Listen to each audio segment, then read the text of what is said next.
There's a Marvel tell-all book, and now we're getting more and more mainstream press discussing the disaster, the implosion that's happening over at Disney and the Marvel universe writ large. This is Variety. I don't know who has covered this or not. I even thought the graphic was powerful. The fact that they had the superheroes on their magic rise up with the original Avengers, and then it's like Captain Marvel and Ant-Man and all that with Loki and stuff down here at the bottom sulking. Here's Black Falcon right there. So Black Cap, right? And it says, quote, this past September, a group of Marvel creatives, including studio chief Kevin Feige, assembled in Palm Springs for the studio's annual retreat. Most years, the vibe would have been confident, even cocky, given how the premier superhero brand owned by Disney since 2009 has remade the entertainment business in its image. But this occasion was angst-ridden. Bum, bum, bum. Everyone at Marvel was reeling from a series of disappointments on screen. Whoa, whoa, whoa, whoa, whoa. We've been told everything is great. Everything has been just fine. I thought Guardians.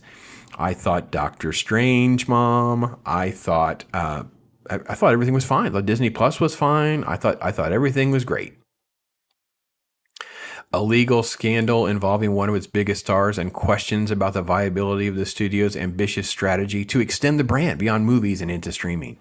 You mean you chose to build an entire villain and segment of your strategy around Jonathan Majors, and turns out he may be a little bit of a liability in the press?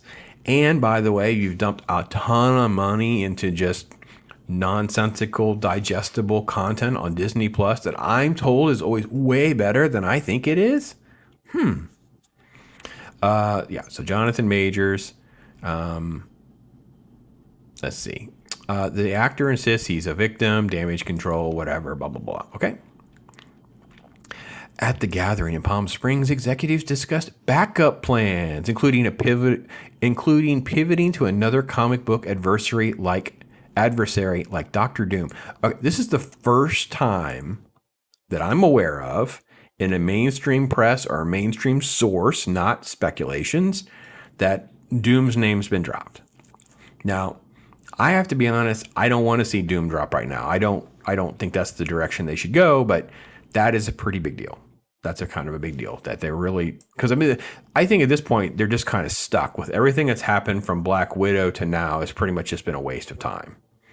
So, making any shift would carry its own headaches. Majors was already a big presence in the MCU, including a scene-stealing antagonist in Ant-Man. Was he really? I mean, he was praised, and his scenes were not bad, but he doesn't make it out. Just saying. He has been positioned as the franchise's next big thing in the season of Loki. We only have like 2 more episodes of that. So, and of course, it's called the Kang Dynasty or whatever. It's supposed to be Avengers 5. Here's a look at this.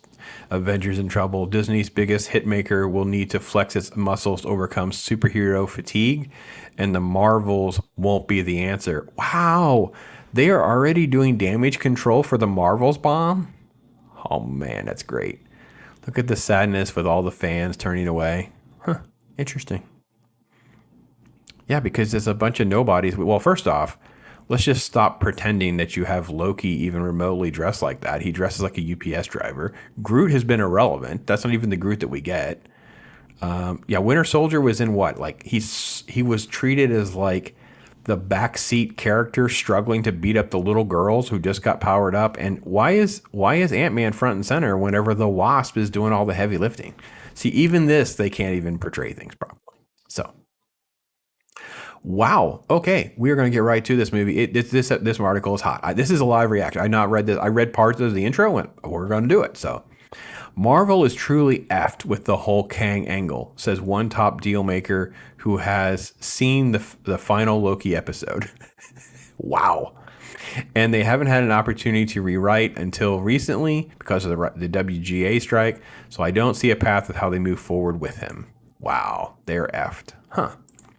Beyond the bad press for Majors, the brain trust at Marvel is grappling with the November release of The Marvels, a sequel to the blockbuster, but it's been plagued with lengthy reshoots, and now it appears to be underwhelmed with the box.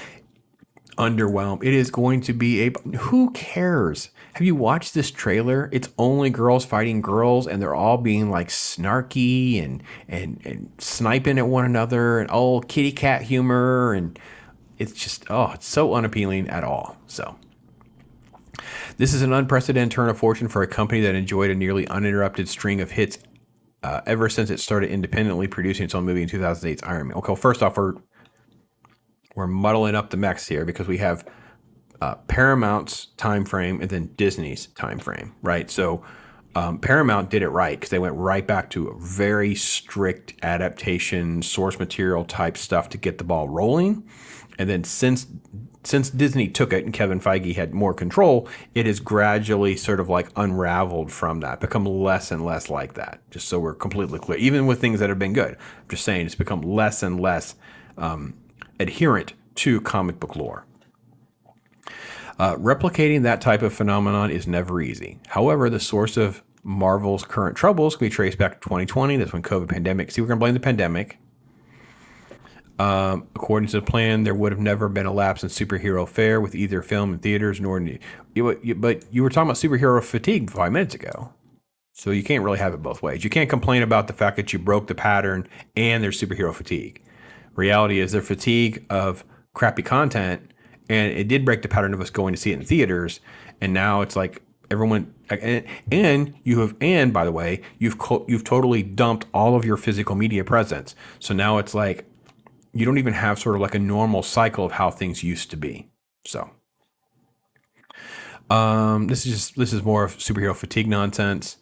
Then they need to tease out the interwoven storyline over so many desperate shows, movies, and platforms, create a muddled narrative that baffled viewers. Yeah, because there's not even a cohesive plan, as we have learned, within the shows. You have someone who pitches their show, they get their show, they wrote the first episode, the last episode, everything else is filler. There's massive amounts of filler and wasted time. So, quote, the Marvel machine was pumping out a lot of content. Did it get to the point where there was just too much and they were burning people out on superheroes? It's possible, says Wall Street analyst Eric Handler, who covers Disney. The more you do, the tougher it is to maintain quality. Ooh, Eric, I probably wouldn't be if you were still focused on quality and hiring quality people. Disney went on the cheap, just so we're clear.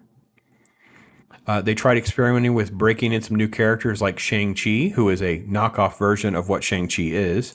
The Eternals, which was nothing more than a knee-jerk reaction to Disney hearing news that DC was going to do New Gods, so they rushed through this generic vanilla gray-brown version of Eternals. Quote, with mixed results, it is a complete debacle of a film. I actually nodded off in the theater. So Marvel's going to be a disaster.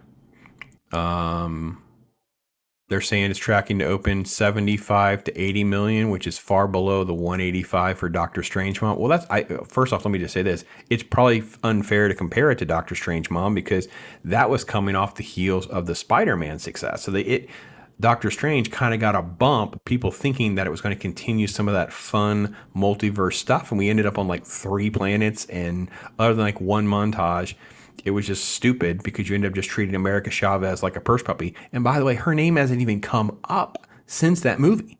Not only is she not relevant, Doctor Strange has not been relevant. Their names don't even exist in this universe. So, directed by Nia DaCosta, someone who has no experience in superhero movies. Then it talks about who's in this movie. Talks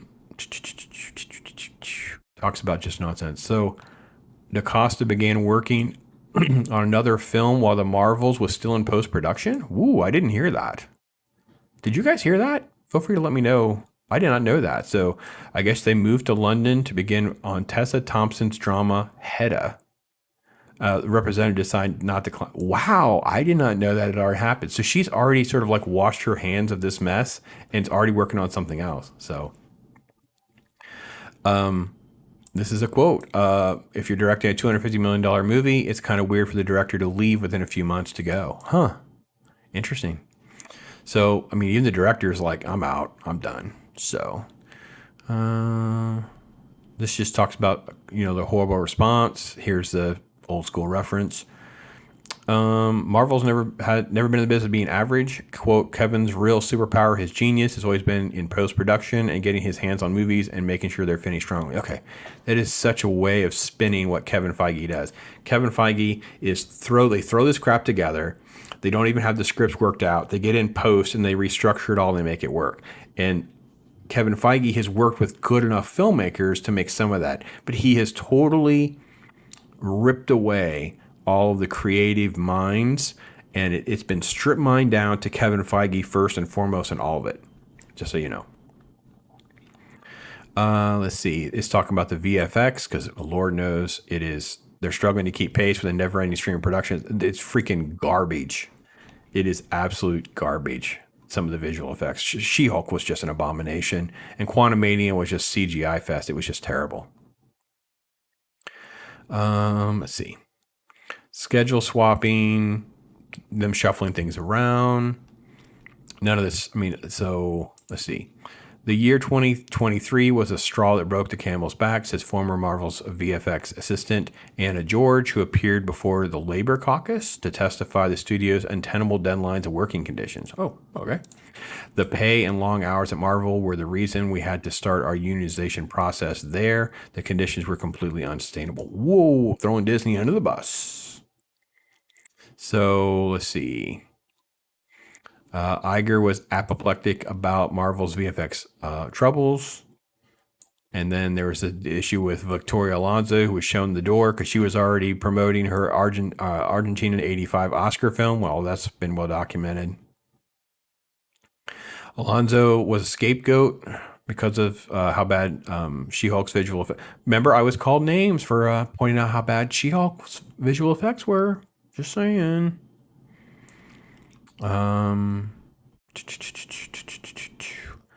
Let's see. Don't see anything there. The so-called bad visual effects, so-called, trust me, they were bad. We see because of half-baked scripts, says one person involved with She-Hulk. So it's not Victoria, that is Kevin. And even above Kevin, those issues were addressed in pre-production. The timeline not allowing Marvel executives to sit with the material. So they're trying to say that the original idea was to have some of these VFX. So this was dealing with some of the She-Hulk transformations were not even going to be until episode 8. Can you imagine doing a whole show about She-Hulk and you get through 7 episodes, she never turns into She-Hulk until episode 8? And these people are complaining because they had to do it in episode 1. That's why it looks so like so crappy. There's no story at all. Everything was changed. It's so terrible. It's so terrible. So, let's see. There's people just trying to I don't know what to do. I don't know what to say. It's not initially. It's like the end of the world kind of stuff. So that's how you get all that. What's this picture from? Ant-Man and the Wasp. That's his Ant-Man and the Wasp scene. That's what happens when you only watch it once. You just don't remember moments like that. So, it's talking about the Blade reboot with Mahershala Ali, and that project just keeps going. Let's see, it has gone through 5 writers, 2 directors, and 1 shutdown 6 weeks before production. One person familiar with the script says the story at one point morphed into a narrative led by women filled with life lessons. See, I've been proven right again. I've said, at least in one video, I 100% said it was going to be about the daughter. It's going to be a bait and switch, and then they added another character's name that was also a female. I said all along that was going to be what was going to happen. Right there. I'm not the only one, but there we go. We were right. We are right. He's already ready to jump because of the script issues. Feige went back and hired Michael Green, who did Logan, which, again, yes, he's done Logan, but he's also done a bunch of crap, by the way. So, let's see. This is about just generic stuff. And then Iger, this is Iger, typical Iger. Iger doesn't really have ideas. He's not really that, he's given a lot. I remember I went through his, the master class, and it was like, he's not as creative as you think. It's about getting the deals done to buy crap. So this is really, I'm going to read between the lines. This is the paragraph that I had heard about. So, sources say there have been talks to bring back the original gang for an Avengers movie. We know that's going to happen. This would include reviving Robbie Downey Jr.'s Iron Man and Scarlett Johansson's Black Widow, both of whom were killed off in Endgame. Iger is, I don't care how much it costs me, get them on the phone, pay them whatever. Can Scarlett Johansson sincerely hold her head up if she goes back and works for these people after how bad they treated her. Yeah, if they're able to bring those actors back, it won't come cheap. Downey Jr.'s upfront salary for Iron Man 3 was 25. I heard he got paid closer to like 100 million for one of them. So maybe one of the other Avengers movies. Maybe that because of the back end money. So, yeah, it's just nonsense here about Majors and blame games with his stuff after Quantumania. Regardless of all that, it gave people a pause when Quantumania didn't exactly land. It was so bad. Oh, just another CGI fest. Has nothing to do with him. It has nothing to do with Kang. This movie was just like you just couldn't connect anything. It had the dinner table lecture was what 7 minutes in. It's like how bad Scott is. The main character, they're lecturing him. So, all right. One bright spot was Guardians 3, which again has no connection to any of this, and it was directed by James Gunn and a cast that are all now out of contracts. I don't think anyone else is under contract. So with Marvel, it used to be as close to a guarantee as you would get, says Paul, long name, Dergarabedian. Ooh, that's a rough name. Don't know that name. Sorry, Paul. So going all in on budgets made sense. Guardians 3 was a bit overlooked in how successful it was, but had James Gunn and Chris Pratt. I think star power is becoming more important. Star power has always been important. There are just no stars, Paul. Anyway, whatever. Let's see. It's talking about the Fox deal. It's talking about X-Men. It's talking about Deadpool 3, who had to bring in Wolverine, by the way. It's talking about a reboot of Fantastic Four. While Feige recalibrates, the rest of the industry is anxiously hoping that Marvel's best days are not behind it. Quote, writing Marvel obituary will be ill-advised, says Jason Squire, professor at USC. Whatever. So, yeah, they are circling the wagons for Marvel. They're giving them some cover out. Some people are leaking things out, right? So they know things are failures, even though they come at people like us.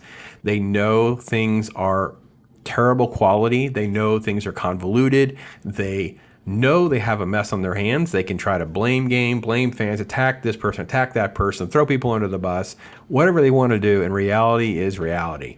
It has been garbage, dumpster fire level garbage really since Black Widow forward, with very few exceptions. And even those exceptions, I'd have to qualify. Even Guardians, it's way too long to be edited down. And there's no hope on the horizon. Forget about just Marvels. Are you excited about Captain America 4 with Black Captain America? Like they repurposed Falcon into this role. They basically put Winter Soldier on the bench. They treated U.S. Agent as though he was the villain when he's the only one who actually was like trying to stop the evil from spreading. We have Thunderbolts with all these like miscellaneous characters, and it's like the gaps between these things and these shows. It like I said with like Eternals, it's like it's just this gray generic movie everyone forgets about. Moon Knight, we just forget about. I mean, there's so many things. Nothing has landed. There's no buzz, no energy. I've done a video on this, but I should do more shorts where I go to these stores. All this stuff is on clearance. No one wants any of this garbage. That train is off the tracks. So there you go. There's another article giving you pieces out of it. There you go, folks. Wow. It is. We're coming to a precipice, if you will. We'll see what the Marvels does to things. Take care, everybody. I am Pops.